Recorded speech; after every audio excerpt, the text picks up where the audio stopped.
Hola, bienvenidos. Mi nombre es José Manuel López García. Comentario de la filosofía de Spinoza. Spinoza es un gran filósofo racionalista que en cierto sentido sigue la vía abierta por Descartes, que es el gran creador de la filosofía racionalista moderna. De todas maneras, su figura filosófica pues ha sido pues muy interpretada, muy reinterpretada también en cuanto a su filosofía. Y comenzando por algunos aspectos de su biografía, cabe destacar que nació pues en Holanda en 1632 y murió en 1677. Una vida corta, murió parece ser de tuberculosis o una enfermedad similar prematuramente. Y realmente su familia procedía, quizás no se sabe con certeza, de una familia judía portuguesa, o algunos dicen que de ascendencia española, cántabra. En cualquier caso, su padre era un rico comerciante que se instaló en Holanda y prosperó, pero Spinoza ya desde pues niño, desde joven, tuvo una esmerada educación, pero destacó sobre todo como librepensador, de tal manera que fue excomulgado por la comunidad judía y pues fue maldito, diríamos de alguna manera, por la propia religión judía en la que él hasta entonces vivía. Ciertamente incluso sufrió un atentado que intentó acabar con su vida, y él conservó pues el manto por el que había sido traspasado por un cuchillo, y durante su vida estuvo expuesto a críticas muy duras por parte de los judíos y de otras religiones, etcétera. En cualquier caso, él fue componiendo su obra, su ética y sus otros tratados, el tratado político, el tratado teológico político, el tratado de la reforma del entendimiento, etcétera. Y también lo compaginaba con una dedicación a una profesión que era la de pulidor de lentes, que le permitía tener una cierta independencia económica. También se hizo amigo de personajes políticos ilustres de la época, los hermanos de Witt, por ejemplo, y ciertamente fue elaborando pues una obra que diríamos pues es una de las bases del racionalismo. Su obra más importante, como se sabe, es la Ética demostrada de forma geométrica, y podemos decir que su racionalismo, que por algunos intérpretes es discutido, que lo sea, porque por ejemplo Vidal Peña considera que es un materialismo filosófico más bien, pues su racionalismo es un racionalismo monista, podríamos decir. Otros dicen que es un panteísmo monista también, todo es Dios, Deus sive natura, natura sive Deus. En cualquier caso, el propio Spinoza tuvo una visita de otro gran filósofo racionalista como es Leibniz el 18 de noviembre del año 1676, un año antes de su muerte aproximadamente. Realmente en esta visita que le hizo Leibniz a Spinoza, porque ya era pues célebre por su filosofía, Spinoza pues intentó convencerle de que la divinidad existe en un sentido teísta, como pensaba por ejemplo el propio Leibniz, y también convencerle Leibniz a Spinoza de que había una voluntad divina que lo regía todo, etcétera. En cualquier caso, parece ser que no lo convenció, porque el propio Leibniz pensaba que la filosofía de Spinoza dejaba, diríamos, muy claro que Dios no existía, o que Dios estaba muerto, podríamos decir, o que no intervenía de una manera efectiva y clara, como pensaba, de una manera cristiana, como pensaba por ejemplo el propio Leibniz. De todas maneras, está claro que de alguna manera Spinoza era un hombre ebrio de Dios y que no podía, por otra parte, evitar una sonrisa cuando otros rezaban en su presencia. Podemos decir que su filosofía es un racionalismo monista y panteísta, aunque, por ejemplo, según Vidal Peña, Spinoza está diciendo que la realidad es absolutamente plural y consiste en ser infinita en su ser inabarcable, podríamos decir. Con lo cual podría haber distintas interpretaciones sobre el monismo o el pluralismo de Spinoza, según la interpretación que se quiera hacer. Por otra parte, también insiste Vidal Peña en que Spinoza era algo más que un ilustrado racionalista, porque la ilusión de la deidad, de la divinidad, no es en él sustituida ni siquiera por la ilusión de la realidad racional. En cuanto a su clasificación de los afectos en la ética, por ejemplo, y de las pasiones y de los sentimientos, pues Spinoza está convencido de que la alegría es la pasión que va unida a la conservación y al perfeccionamiento del propio ser. Y la tristeza, en cambio, es una pasión negativa, o lo que es lo mismo, es la pasión que va unida a una disminución del ser. Si estamos tristes, somos menos perfectos, somos menos, de alguna manera, que si estamos alegres, donde la plenitud de nuestro ser resplandece con mayor grandeza y con mayor intensidad, sin ninguna duda. En este sentido, sus planteamientos acerca de las pasiones son muy modernos, resultan muy actuales. Pero es que además, para Spinoza, pues la perfección del ser humano consiste en pasar del conocimiento inadecuado y confuso, por el cual el sujeto, la persona, es pasiva, al conocimiento adecuado por el cual se hace libre y activo, aunque esta libertad y actividad habría que matizarla porque él considera que no conocemos muchas veces las causas de nuestros actos, de nuestras conductas y pues tenemos la ilusión de la libertad en cierto sentido. Pero bueno, en cualquier caso, él insiste en la importancia de la libertad de expresión, de pensamiento, etc. Además, siguiendo sus planteamientos racionalistas, Spinoza afirma que seguir la razón significa para el ser humano ser activo, lo que es lo mismo, tener ideas adecuadas.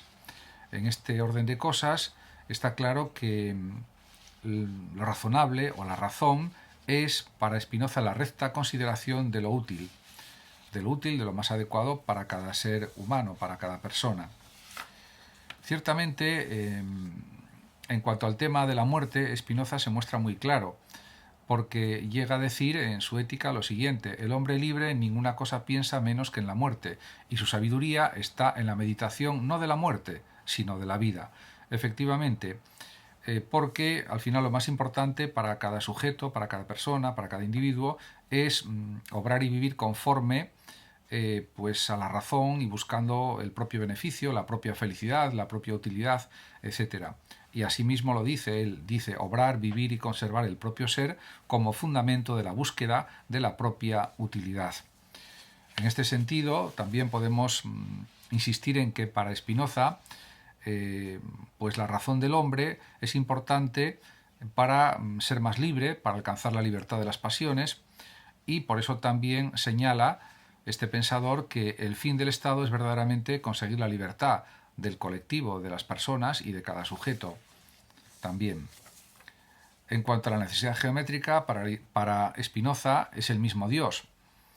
Y el objeto de la filosofía, para este pensador, es la verdad, y el objeto de la fe es la obediencia, lo que quiere decir que para Spinoza religión y filosofía están absolutamente separados, porque son tipos de conocimiento totalmente diferentes, porque diríamos sus campos de pensamiento pues son totalmente diversos.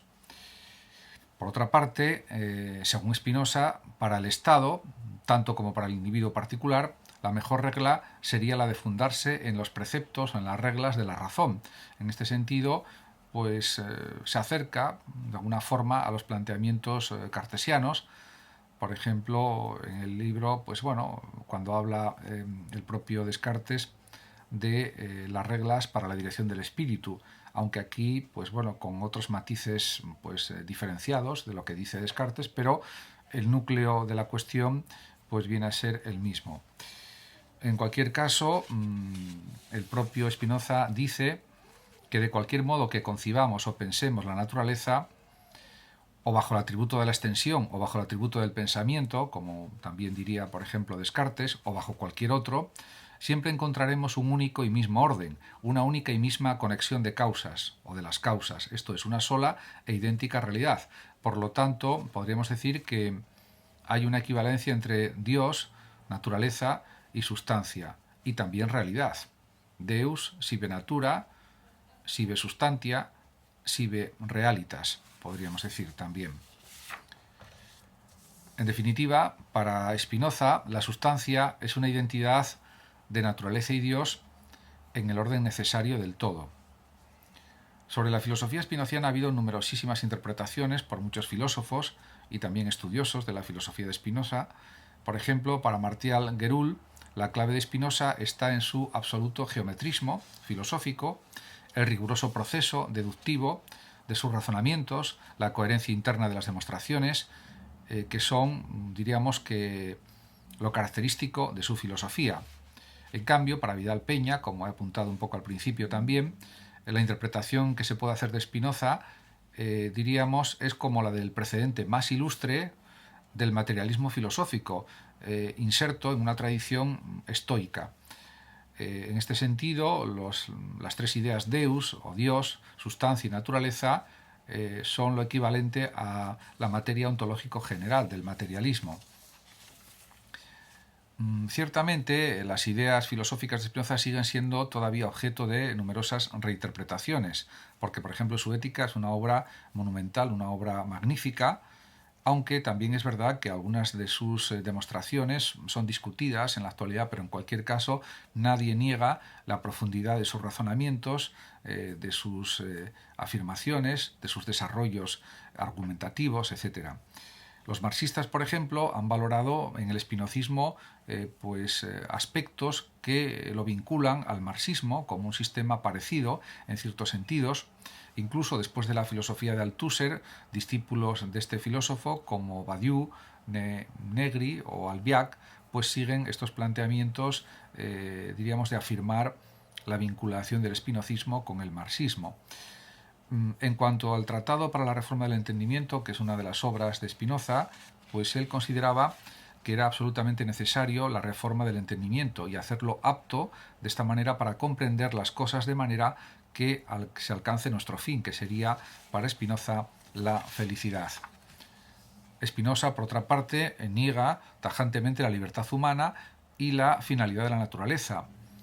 No hay fines en las cosas naturales, y la libertad humana, para Spinoza, aunque es deseable y es necesaria en cierto sentido, en un sentido amplio, es, si lo analizamos más profundamente, una ilusión, porque, según este filósofo, el hombre se cree libre porque ignora las causas que determinan necesariamente todo lo que ocurre. En cualquier caso, yo diría que hay una libertad de elección, de decisión, aunque la persona no conozca todos los motivos o el determinismo completo que mueve su comportamiento.